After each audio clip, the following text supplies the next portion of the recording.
Hello दोस्तों, welcome to my YouTube channel story house. दोस्तों, आपसे रिक्वेस्ट है कि स्टोरी पूरी देखिएगा और चैनल को सब्सक्राइब करके लाइक कर दीजिएगा। दोस्तों, एक समय की बात है, एक छोटे से गांव में एक बूढ़ी माँ रहती थी।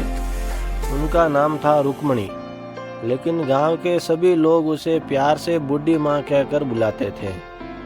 रुक्मणी माँ का जीवन कठिनाइयों से भरा हुआ था, पर उसने कभी हार नहीं मानी। उसका एक बेटा भी था जो शहर जाकर काम करने लगा था।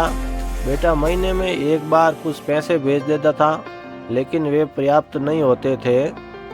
फिर भी बूढ़ी माँ अपने जीवन को संतोष और धैर्य के साथ जीती थी।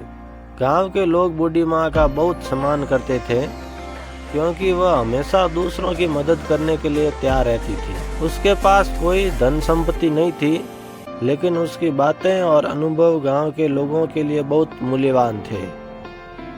बूढ़ी माँ ने गांव के कई बच्चों को कहानियां सुनाकर बड़ा किया था, जिनमें से हर किसी कहानी में जीवन के किसी न किसी महत्वपूर्ण सबक को सिखाया जाता था। एक बार गांव में अकाल पड़ गया, बारिश समय पर नहीं हुई और फसलें सूख गई। गांव के लोग बहुत परेशान थे, क्योंकि खाने के लिए अनाज भी मुश्किल से मिल रहा था। सभी लोग बूढ़ी माँ के पास पहुँचे और उससे सलाह मांगी। बूढ़ी माँ ने गांव वालों को धैर्य रखने को कहा और सलाह दी कि गांव के सभी लोग अपने पास बचे हुए अनाज को इकट्ठा करें और आपस में बांट कर खाएं। उसने कहा, एकता में बड़ी शक्ति होती है। जब एक दूसरे की मदद करेंगे तो ये कठिन समय भी बीत जाएगा।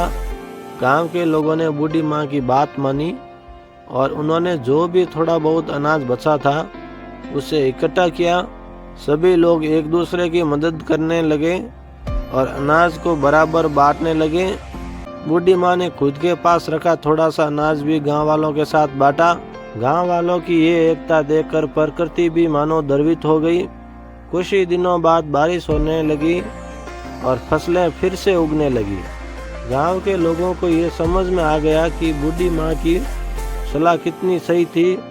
उनके धैर्य, प्रेम और अनुभव से पूरे गांव को कठिन समय से निकालने में मदद की थी। सभी लोग बूढ़ी माँ का और भी ज्यादा सम्मान करने लगे थे।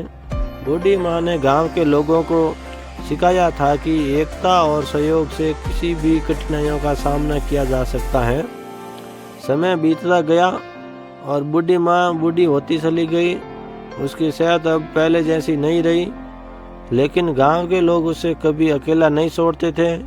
वे बारी बारी से उनकी देखभाल करने आते और उनकी कहानियाँ सुनते। बूढ़ी माँ का जीवन भले ही कठिन था, लेकिन उसने अपने धैर्य, प्रेम और अनुभव से गांव के हर व्यक्ति के जीवन में खुशी और सीख दी। और फिर थोड़े दिन के बाद बूढ़ी माँ का देहांत हो गया तो पूरा गांव शोक में डूब गया। गांव के लोग जानते थे कि उन्होंने सिर्फ एक बूढ़ी माँ को नहीं खोया, बल्कि उस ज्ञान, प्रेम और धैर्य को भी खो दिया था जो उन्होंने अपने जीवन में उनसे सीखा था।